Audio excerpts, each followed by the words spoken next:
So now we're on question 43.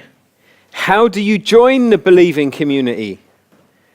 By faith in Jesus. So how do you join the believing community? By faith in Jesus. So let's look at Galatians 3, verses 6 to 9, and then verses 29. Verse 29.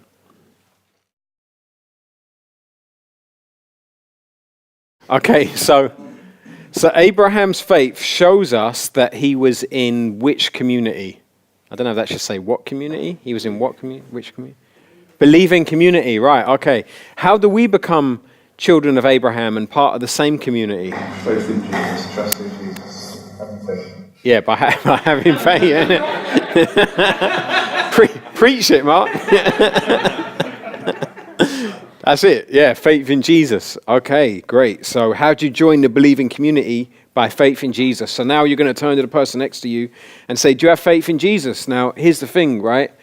I just don't ever want to assume that because you're doing the urban ministry program, you're a genuine believer. I was just thinking last night how many friends I've got who aren't Christians anymore, who I used to pray with, do Bible study with, do outreach with. So I don't want to assume that. So don't think this is some joke thing and just be like, oh, do you have faith in Jesus? Genuinely ask the person next to you, do you have faith in Jesus? You know? And give an honest answer. If you're like, you give an honest answer, say, you know what, I trust him for my salvation, but to be honest, I think lately I've been relying on my good works, you know, or say to him, I'm nervous about the future, which makes me wonder how much am I trusting him. Just be real with the person and then just pray together. Now, don't make stuff up. Don't feel like now, all right, I've got to make stuff up, you know. I can't just say I believe in Jesus. That's cool. That's cool if you just want to say, yeah, I believe in Jesus, you know, and then just pray together.